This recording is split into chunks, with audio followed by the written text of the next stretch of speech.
Good morning, everybody. I'm Michelle from AmeriEstate Legal Plan. Hope you're having a great morning so far. I sure am. It's beautiful in California. Even though we had some fires last night, about 20 homes burned down, but it's very dry and windy here right now. But other than that, today we're going to talk about divorce or remarried workshop and what you need to know if you are going through a divorce or in what I call the 4 stages of divorce.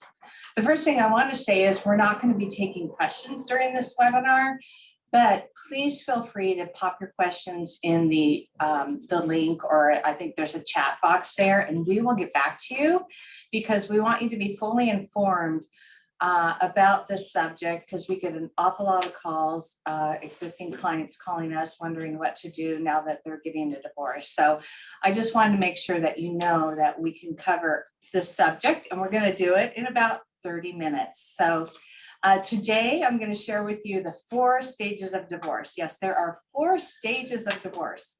Stage 1 is considering a divorce. Stage 2, you're in the middle of a divorce. Stage 3, your divorce is final. And stage 4, getting remarried, because that happens a lot. So stage 1, if you are considering a divorce, here are a few things to think about before your petition is filed. Take all the money and run. No, just kidding. Don't do that because you will get caught, seriously. But if you already have a plan in place with your spouse, start thinking about at least updating your powers of attorney right now, because those documents are your private documents. And when I say powers of attorney, I'm talking about healthcare power of attorney and your financial asset power of attorney. So you can also take it a step further if you want, but the basic thing you should be doing if you're considering a divorce and you're pretty much sure that it's going to go through is you might want to consider at least updating those 2 documents, because if you become incapacitated, end up in the hospital, and you might be fighting with your spouse, they might not be the people that you want to make healthcare decisions for you, right? So just consider that, and I'm going to go into that a little bit more in the next stage. Okay, stage 2, you're in the throes of it. You're in the middle of that divorce. You're fighting it out. You're with the attorneys. You're basically, looks like this thing is going to happen. So again, if you're in the middle of divorce, get those powers of attorney updated. A lot of people call in and say, can I go ahead and do a living trust for myself, even though I am not divorced right now? And the answer to that is yes. A lot of people want to complete the whole document again, just with themselves, because they will be ready when the divorce is final to receive whatever assets are coming to them after the divorce. And so the key thing to remember here is if you are married and you have an estate plan, if you have an estate plan already with your spouse, you can set up another living trust, put your trust in place, do a new pour over will, get your new powers of attorney done, name guardians for your kids if something happens to your spouse. But you're going to hold that trust and you're not going to put anything in it until the final decision is made and the petition is filed and the divorce is final. Okay, so we can have that document ready for you to receive assets once that divorce is final and the judge declares who's getting what. Okay, the third stage is your divorce is finalized. And here again, some people don't have a trust when they get divorced, and some people have a married trust. We find a lot of our clients call in and they're getting divorced and they already have a trust. And the questions are, what do I do with my existing trust? I'm divorced now. And what do we do with this married trust that we put together? Well, the smart thing to do is you're going to want to revoke that existing trust, because basically whatever the judge says and whatever is finalized, that trumps a trust. So if you have a trust together as a married couple and you have all the plans, who gets what and all that, and when you get divorced, the judge has decided maybe one spouse gets this property, this spouse gets this property.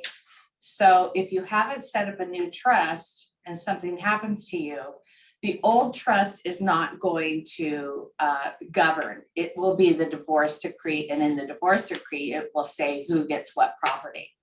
But the problem with that is if you don't have those assets into your new trust, those assets will now go through probate.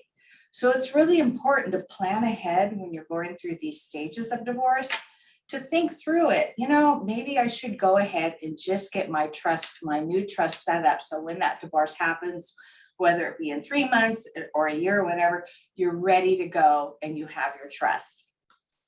But the key is, do not put anything into your trust, and don't even touch your life insurance policies, your 401ks, your IRAs, annuities, things like that. It has to remain neutral the way they're titled right now until that divorce is final. When the divorce is final, you can start loading up your trust. We call it funding your trust. It's like your suitcase. You're setting your suitcase up to receive those assets once the judge approves and the divorce is finalized. And the third stage is getting remarried. It happens all the time, right? Let's face it, we're all in life together, in life, and we want companionship and a partner, and we find a new spouse that we want to create a new life with. So that can get a little complicated. So I wanted to let you know that you can have more than one trust. Oftentimes people who are, divorced, they've received assets from that divorce and they've put those into their single trust. And now they're married and they're going to keep that asset that they received from the divorce as their sole and separate asset. But when they're married, they're going to start accumulating assets together. So you can have a single trust and keep those separate assets separate with a totally separate plan who's going to receive those assets. And you can have a married trust, like maybe you're going to start combining some assets, buy homes together, properties together. That married trust can receive those married assets. And your spouse can also have his or her single trust as well. So just know that is possible. So the only thing you can't have duplicate are your powers of attorney for health and finance and your will. So we know how to create that and put everything together. So you have one will, one power of attorney for health and finance, and you can have two trusts. You can even have more than two trusts to hold separate assets. So just know that we can help you craft that. And then another thing to remember is when it comes to married second marriages, we often have the Brady Bunch syndrome, right? We have yours, mine, and ours, and you want to be fair with all your kids. And so you want to be pretty clear on your married assets, how you want your marital assets to go. Maybe your spouse has 5 kids and maybe you have 2 kids coming into the marriage. So we have to think through that a little bit and help you craft your plan that makes sense for you. So sometimes I see a spouse having 5 children and the other one having 2, and they might split the married assets 50-50, with 50% going to the one spouse's 5 kids and the other 50% going to the 2 spouses' kids. So it's equal in the sense of, 2 different families, but not equal in percentages depending on how many kids you had.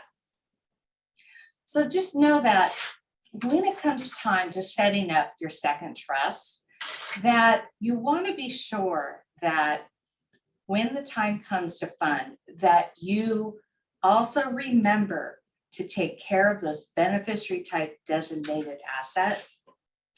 I'm talking about 401ks, life insurance, IRAs, 403bs, things like that you must have a beneficiary on. I have seen this so many times when somebody has divorced and they forget to change or update their beneficiary designations on these types of assets, and they pass away. And guess what? The ex-spouse is left on there, and the ex-spouse gets that money. And it wasn't intentional, they just forgot about it. So this is probably one of the most important things that you need to remember when the divorce is final and the judge approves who gets what. update those beneficiary designations. And also, if you have minor children, in your new trust, you want to designate who you choose to be the beneficiaries of those minor children. Now, what happens is your ex-spouse usually, no matter what, will get custody of the children if you pass away. That's just the way it is. But sometimes that ex-spouse is not a good person. And I've had a client write in their trust that to spend whatever you need to for the trust to protect my child from being, getting from her ex getting custody of her. So you want to make sure that you put a backup designation on who those guardians will be for those minor children. So I just wanted to make sure that you understand that, divorces, as we all know, can get very ugly. And when you're in the middle of it, I highly recommend that you at least set up powers of attorney for yourself, because anything can happen to you in a divorce with your health or your finances. And if your ex, the person who you are fighting with, is in charge of making your end of life decisions for you, because that's the only document in place, that's a little scary, right? So just be sure to at least get those two documents done. And if you want to take it a step further, get your whole new trust set up and ready to go. And we're going to coach you and make sure that you understand there is no funding allowed right now. Get your final divorce decree, and then we'll help you, retitle properties into your trust, help you understand how to update your beneficiaries, and help you understand what you take down to the bank to update your bank accounts and put those in the name of your trust. Super, super important last step. And I wanted to let you know a little bit about what is in our trust portfolio for those of you who are not our client already, or for those of you who are thinking about getting a trust. Our trusts are set up with the most vital documents that you need. These are the most important documents that you need for your life, really, okay? It's your revocable living trust, which houses who gets what, your beneficiaries, who your trustee is going to be, how the money is going to be distributed, all the instructions, like 25 pages of instructions that, it's all the language to make that happen. And it also helps with any special or minor needs children. Special needs or minor children. There's special language in there that protects our special needs children from receiving assets and possibly canceling their public benefits assets. So you're also going to get what's called your nomination of guardian, your powers of attorney for healthcare, your powers of attorney for finance, your and complete notary service that we will send a notary to your home to get all your documents done. So it doesn't matter where you live in the states that we are in, we can help you. So you don't have to be next door to where we are here in Costa Mesa. Whatever state AmeriEstate is in, we can get your trust done for you and bring it to you to sign and notarize. Another great thing I wanted to share with you is how AmeriEstate works and why we are here today, 25 years later. We formed our company, it's called AmeriEstate Legal Plan. And the reason we did that is we wanted to bring estate planning to Middle America at fixed affordable pricing. And that is the way we're structured. So every single client that works with us to set up their estate plan talks to the attorney, and that is done over the phone. We have negotiated excellent rates for our estate planning attorneys to talk to you, because we're bringing you to them. They don't have to go out and find you themselves through their own marketing. We're doing that part. So we're able to negotiate better rates with them. And also, because of the way we're structured, we can bring you other advantages and services that most attorneys would charge you about $3.50 an hour to do.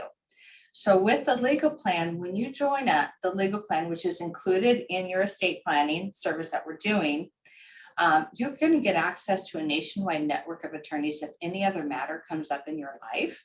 So it doesn't matter where it is and what state it is, we can help you get in touch with an attorney who's specializes in that area of law.